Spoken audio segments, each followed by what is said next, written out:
I was literally just walking and a man came up and punched me in the face. What is up, my fellow autists and gun addicts?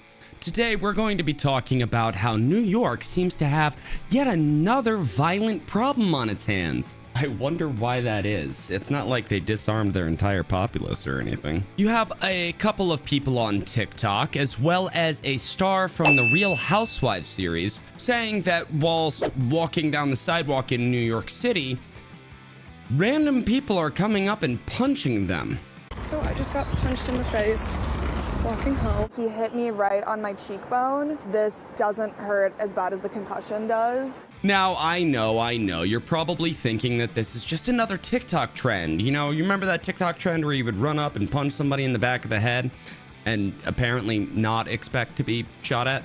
Yeah, that one? No, it's not that.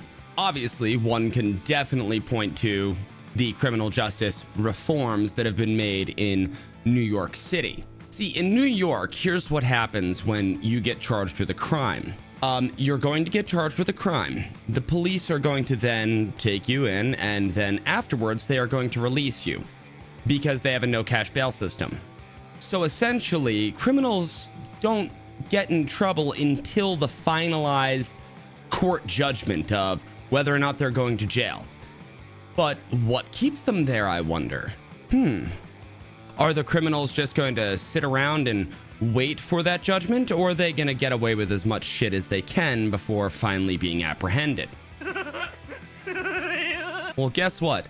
The police aren't immune from this either. See, police officer Jonathan Diller was actually murdered by one of these criminals that was constantly let go. Now, this person had been arrested, I believe, 21 times. Not 100% on that, but I'm pretty damn sure.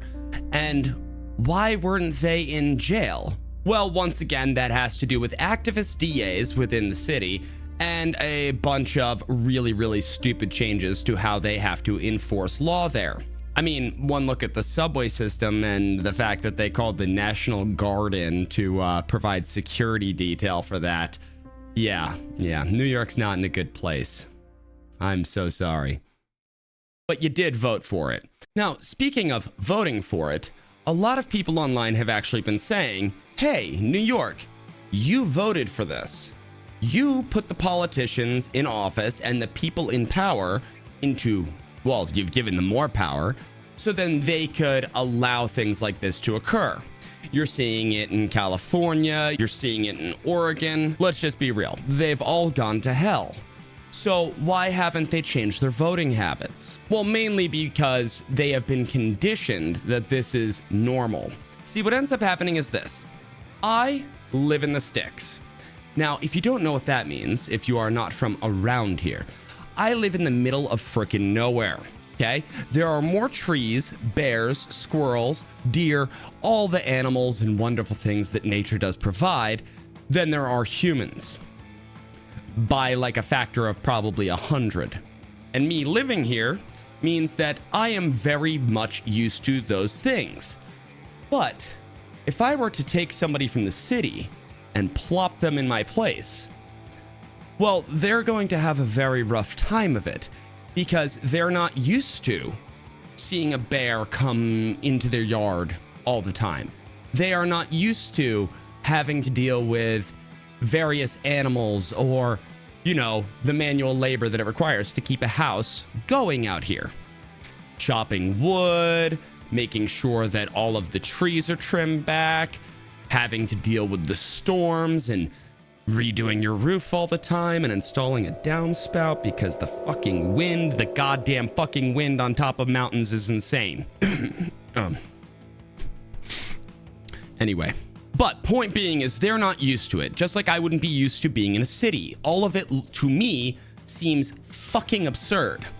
Now, of course, there is a breaking point, and I believe we are actually getting there, where a lot of New Yorkers are like, hey, it didn't used to suck this bad. It still sucked, but it wasn't this bad. But at the same time, a lot of them are completely used to. This is what New York is. Oh, did you hear about that crazy guy in the subway that went around stabbing a bunch of people? Oh my God, did you hear about that crazy meth head down the road that's been going around licking cars?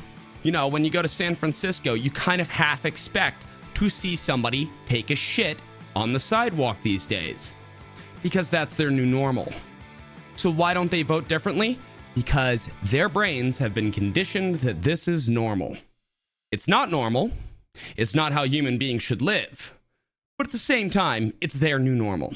Now, we have gone off on a tangent here, so let's get back to it. There are women walking down the street in New York City that are getting punched or hit or beaten or assaulted in various forms.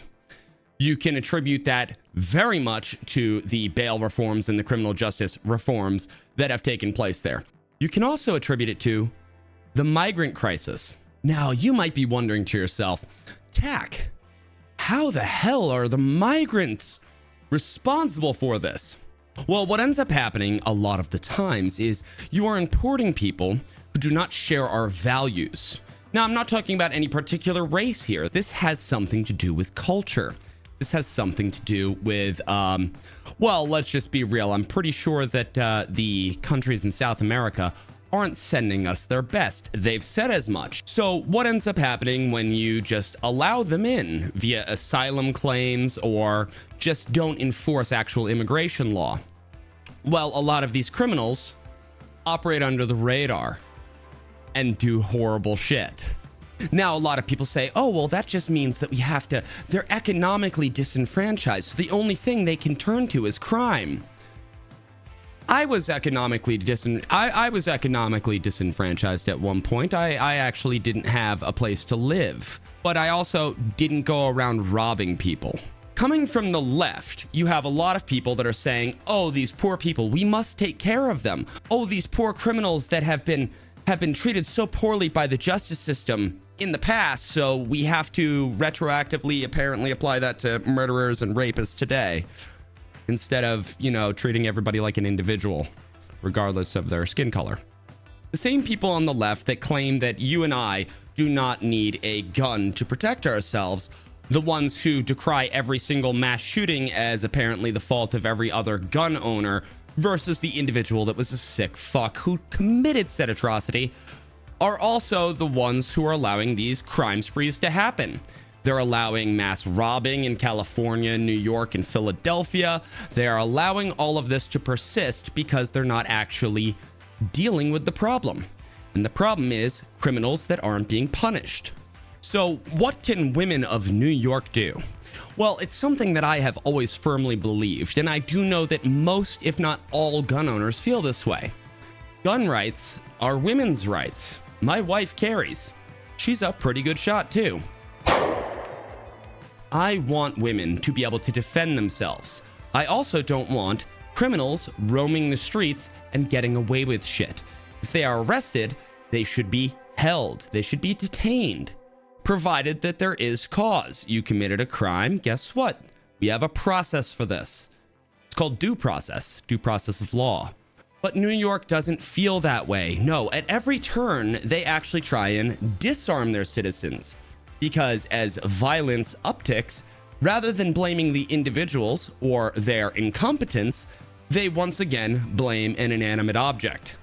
Now, I'm going to tell you right now, I'm not sure if you could see over there. Those are guns. Kill. Come on, do the thing. Do the thing. You're apparently tools of mass murder. Go out and commit the crimes. Do it. Yeah, nothing fucking happened. You want to know why? It's because it's a piece of metal and wood. These are tools. And tools require intent. Just as easily as I can use one of these for a nefarious purpose, I could also use a hammer, or a machete, or a kitchen knife like they're doing in jolly old England. So this message goes out to everybody in New York, especially the women that this is affecting. Familiarize yourself with firearms. Start looking at your voting habits. And if you don't do either of those things, you do deserve this. Because there is nobody in the world that is responsible for our safety other than ourselves. Just remember, cops are there to investigate your murder, not prevent it. Check out.